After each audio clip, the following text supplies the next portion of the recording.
Grüezi. Freut mich. Grüezi. Grüezi. Wunderbar. Wir sind ja jetzt wirklich bei dir daheim. Da bin ich immer wieder. Das ist mein liebster Ort und der, wo ich am ehesten angehe, wenn ich mal schnell eine Pause mache, mit der Tracy mich holen, schnell einen Drink. Man fühlt sich ja hier wie in den Ferien eigentlich. Mit dieser schönen Aussicht und dem Schwimmbad, das man noch vor der Nase hat. Tracy ist die Frau. Tracy ist die Frau, ja, genau. Sie ist Amerikanerin. Ja, sie und Schweizerin. Sie ist in Miami aufgegangen, sieht natürlich heute einen Schweizer Pass und einen amerikanischen. Ja. Wo hat man sich da kennengelernt? In Hawaii. In Hawaii? Ich bin schon fast Mitte 30 bin ich gesehen. Habe ich eine Auszeit genommen und habe gesagt, ich möchte lernen surfen. Und dann bin ich auf Hawaii. Das wollte ich auch mal zu Hawaii. Ja? Ich habe einen Sonnenbrand geholt. Und ich kann es bis heute nicht.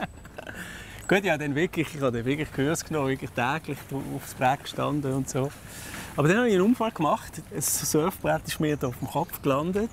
Ich musste nähen und der Doktor hat gesagt, kein Surfen jetzt für mindestens 4 Tage. Oder? Die Wunde muss zuerst heilen. Und dann bin ich auf eine Wanderung gegangen. Zu Hawaii? Zu Hawaii, das ist auch wunderschön dort. Und dort habe ich Tracy getroffen. Sie war auch gerade auf dieser Wanderung. Wir haben uns so kennengelernt. Allerdings war das eine sehr kurze Begegnung. Wir haben eigentlich kurz zusammen geschwätzt und E-Mail austauscht. Und das war eigentlich der Anfang von einer E-Mail-Freundschaft. Es gibt doch den Film «E-Mail für dich». Das fängt auch so an. Ja. Ja? Ja, und dann hat man sich, also man hat sich zum Glück bei dieser Wanderung noch kurz... Noch kurz, genau. Wir sind dann nach der Wanderung noch schnell zusammen einen Drink nehmen, aber ich musste dann schon wieder gehen. Das heisst, es ist wirklich im Wesentlichen ist es ein bisschen kennenlernen und E-Mail austauschen.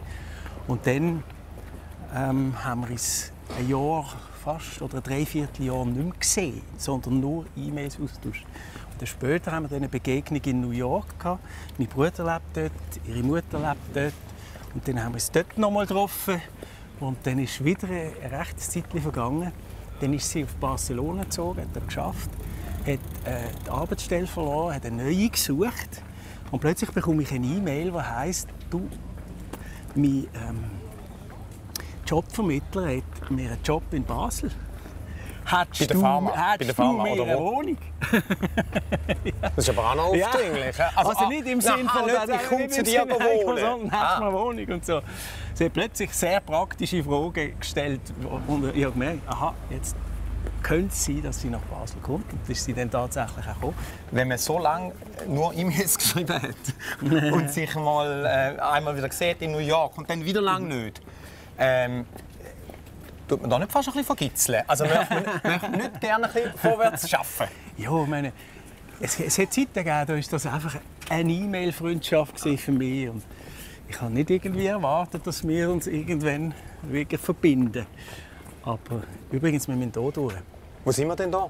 Hier haben wir mal Rekrutenschule stattgefunden. Das ist eigentlich ein Kasernenplatz. Hier ist der Spielestrich, den ich schnell zeigen will. Spielestrich? Ja. Was ist der Spielestrich? Spielestrich ist eine private Initiative. Es ist ein Indoor-Spielplatz. Oder ich würde so fast sagen, ein Indoor-Robby-Spielplatz. Es ist recht abenteuerlich, was Kinder dort hinten machen können. Sind denn Ihre Kinder auch in dem gewesen? Ja, wir sind immer wieder gegangen. Das ist natürlich, wenn es regnet, Kinder müssen Bewegung haben, oder? Ja. Und das ist noch spannend, oder? Die meisten Eltern in so einem Quartier entscheiden sich, aufs Land rauszugehen, wenn sie Kinder bekommen. So ein Quartier ist spannend, vielfältig, wenn man jung ist, kulturelle Aktivitäten sucht.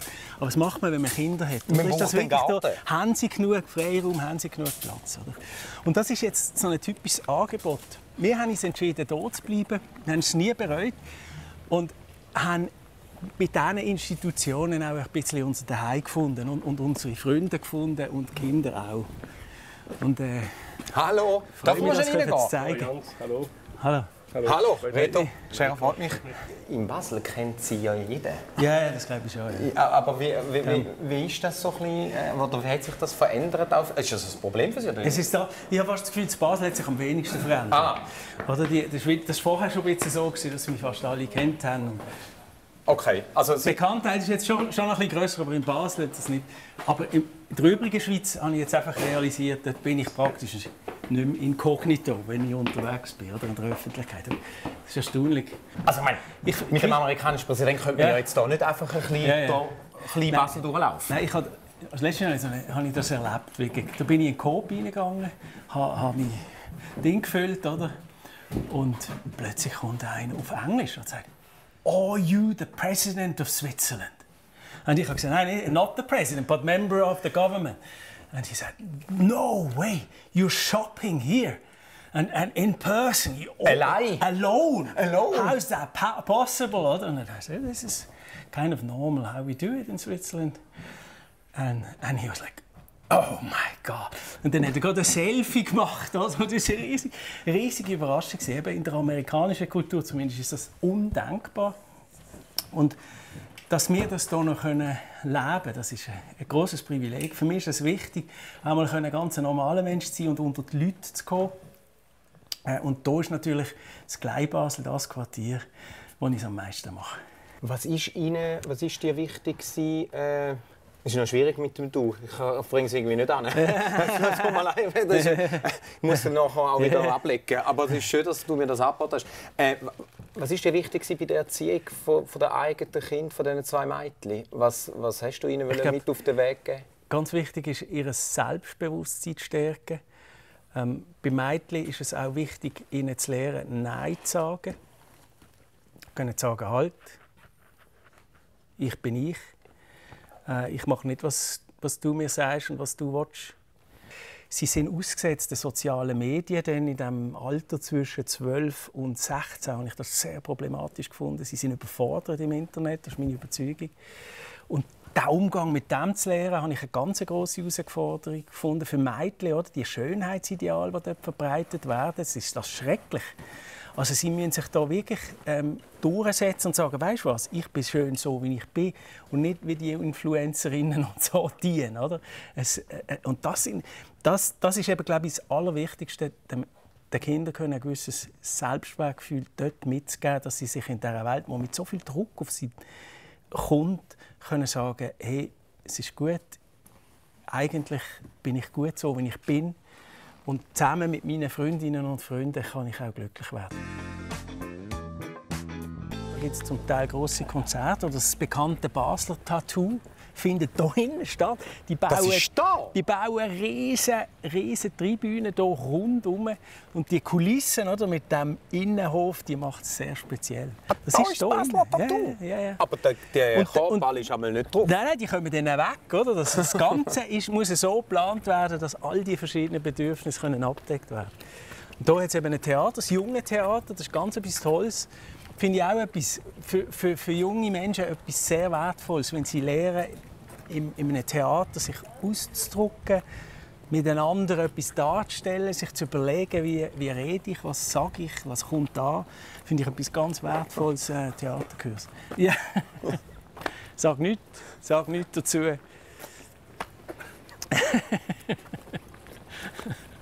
Oh! Mein Lieblingssport. Was? Entschuldigung? Ja, nein? Nein, nichts. Alles gut. Nichts. Mein Lieblingssport. Ping-Pong? Ja. Tischtennis. Ja. Kannst du spielen? Haben wir auch gemacht, mit der Familie. Da auf dem Tisch? Ja, auf dem. Aber es ist oft ein bisschen zu windig. Aha. Ja. Hat jemand Schläger bei euch dabei? Wirklich? Ja, vielleicht haben sie... Ah, sicher. Sicher? Ja, das machen wir.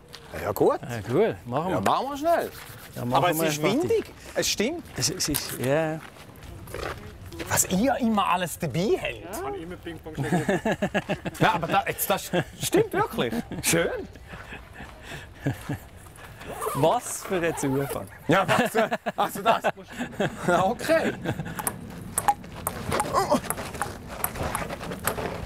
Oh, das war aber das ist, ja, aber das ist genau, von denen habe ich wirklich Angst. Ah! Sorry, Alles gut. Ah. 1-1, machen wir auf 3. Okay. So, jetzt bin ich langsam. Aha, das machen wir dann auf 5.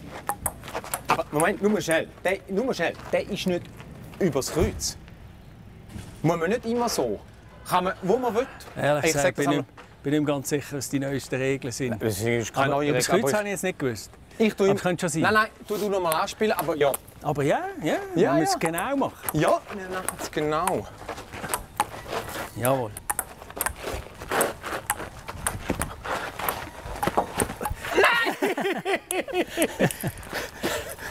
Super, gratuliere. Hey, nein, das ist also hallo? Wo sind wir da? Das ist jetzt der Quartiertreffpunkt. Da bin ich vor vielen Jahren mal Präsident gewesen. Und der Tommy Zeller, der leitet den Quartiertreffpunkt. Der sollte irgendwo neu sein. Tommy! Tommy! Ah, Bundesrat ist da! Ah, dort ist er. Aha! Mit der Gärtner schwätzen. Tommy, ciao. Ciao. Wie geht's dir gut? Sehr gut. Super schön. Ja, er macht das seit Jahr und Tag. Wirklich schon vor... Reto, freut mich. Hi, wie lange ist das her? Als ich angefangen habe? 20 Jahre? Ja, genau. 20 Jahre? 05 bis etwa 2010, Genau. so dort umeinander. Schon dort ist er gekommen und ist ein Wunder. Es ist so ein bisschen eine Seele vom Quartier. Und wenn man mit den Kindern, vor allem mit den kleinen Kindern, etwas sucht, um sich hier eben spielen, kommen wir hier an. Viele die dann auch sagen, Tommy, schaust, ich gehe schnell einkaufen. Da kann man Kind bei dir abgeben? Ja, nicht wirklich. Ja, aber also ich kann schon ich weiss, es gibt ja die Viertelstundenregeln, oder? Aber wenn ich weiss, sie gehen weg und ich habe eine Telefonnummer, dann geht das schon. Mega schön. Und dann kann man einfach sich hier treffen und sich austauschen. Absolut. Ja. Und das ist eigentlich schon alles. Aber das ist wichtig. Ja, natürlich, weil es sehr niederschwellig ist. Oder? Also es geht eigentlich darum, dass wir da den Leuten einen ganz einfachen Zugang zu Informationen, sei es Quartier, sei es Stadt, was auch immer, Einschulung etc. bieten. Aber natürlich auch ganz einfache Sachen wie ich lerne hier Velofahren, sozialen Kontakt im Sandkasten. Also ganz einfache Sachen. Oder wirklich so ein bisschen das Zusammenleben miteinander können umgehen lernen, von den ganz Kleinen. Oder? Es gibt ja Sandkasten, dann Schäufeli, mein Schäufeli, oder? Und bei mir drin natürlich kann man ein Büchlein lesen, ich mache Bastelangebot, ich mache ab und zu Kasperle-Theater, also ziemlich breites Spektrum. Das ist super. Ja, das ist toll. Ja, so nicht toll. Ich glaube, da haben schon viel gelernt Velofahren. Ja, sicher ein paar hundert Kinder, ja, absolut. Ja. Hat sich das Verhältnis, das war jetzt gerade sehr herzlich vorher, aber das hat sich nicht verändert, seit er hier jetzt einen neuen Beruf hat in Bern? Der Hof, finde ich super. Ich dachte, yes, hey, bei mir Präsident, jetzt Bundesrat, phänomenal, oder? Was bessere Karriere kannst du gar nicht machen, oder? Sie bewerben sich alle für das Präsident. Genau, die kommen heute zu mir, wenn sie denken, vielleicht werden sie dann mal Bundesrat, wer weiß. Nein, der Beat ist ja so auch engagiert und ist auch in der Stadt ja mega engagiert gewesen. Und ich gönne es ihm total und absolut. Ach, wir wollen noch Velofahren. Ja, danke. Entschuldigung. Danke. Bist du gläubig? Ich bin nicht religiös, ich bin nicht in einer Kirche. Austreten? Ich bin austreten. Also reformiert oder katholisch? Ich war katholisch, ja. Sehr viel in die Kirche gegangen als junger Mensch. Meine beiden Eltern sind jedes Wochenende in die Kirche gegangen. Ministriert? Nein, ministriert nicht. Aber sie haben beide im Kirchenchor gesungen, haben sich auch engagiert in der Pfarrei. Also von dem her kenne ich die Religion gut. Aber ich war immer sehr enttäuscht, dass sie auch ausgrenzend war, wenn es um Frauen gegangen ist, wenn es um gleichgeschlechtliche Ehe gegangen ist, Homosexualität, diesen Umgang, den habe ich falsch gefunden. Das war für mich nie ein Teil vom Evangelium.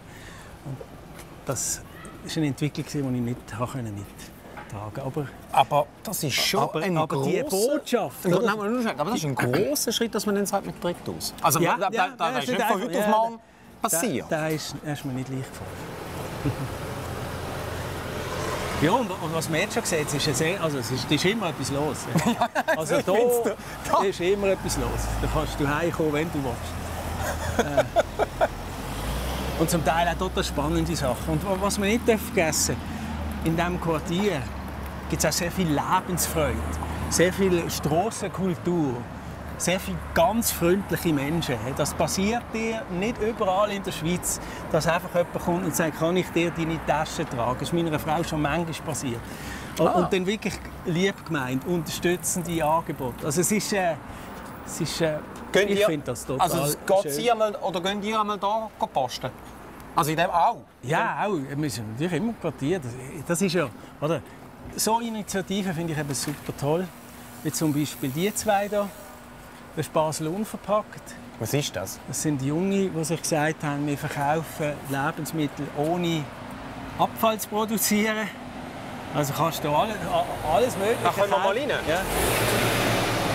Hallo miteinander. Entschuldigung für die Störung. Hoi. Man kennt sich, hä? Ja, ja. Ah ja, gut. Also er ist nicht das erste Mal da heute? Nein. Aber ja, das ist schön. Ja, sehr und, auch.